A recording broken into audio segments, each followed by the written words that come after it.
Siempre que hago esta función, una duda me desgarra. No sé si soy el que narra o si soy la narración. ¿Yo soy o no soy ficción? Y la pregunta me embiste, porque mi yo se resiste al hallazgo terrorífico del mundo neurocientífico que dice que el yo no existe.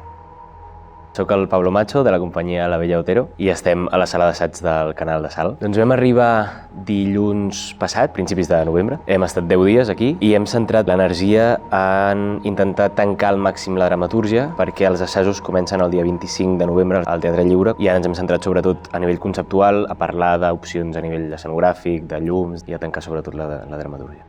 Un espai així el que et permet és, per una banda, sortir de Barcelona és un luxe, perquè hi ha un ritme frenètic que és complicat de compaginar amb el fet creatiu. Venir aquí i tenir-ho tot tan fàcil, que tinguis una sala només per tu. L'obra parteix de la idea de si la identitat personal existeix realment.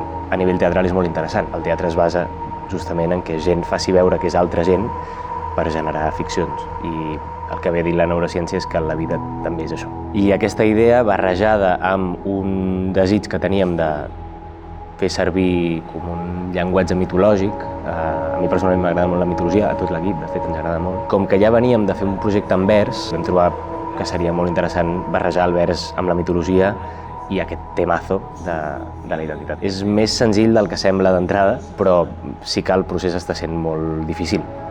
Nosaltres ho hem portat a aquesta idea d'un mite que intenta explicar la identitat personal i agafant personatges mitològics juguem amb aquesta idea també metateatral de que si el jo és ficció, a fora del teatre i a dins del teatre deixa d'existir, ja no hi ha diferència. Bàsicament el que farem serà una lectura dramatitzada, entre moltes cometes, dels primers 20 minuts de l'obra. Clar, evidentment en 10 dies no ens ha donat temps ni d'escenificar res, ni de fer gaires virgueries amb llums ni res, i ho hem enfocat sobretot a compartir aquest text de manera que el públic li arribi directe, sense gaire filigrana escènica. I el que esperem és veure quina és la primera reacció del públic d'aquesta obra, que és una mica complexa a nivell de temàtica, però la nostra intenció és que sigui algú molt proper, a la vegada. És una mica la primera prova de foc, per veure si connecta amb el públic. Estic molt content, però a la vegada, com sempre, estic cagat, però crec que forma part del procés i com diu l'Oriol, si estàs cagat vol dir que estàs fent alguna cosa que no saps fer i això és el que mola més.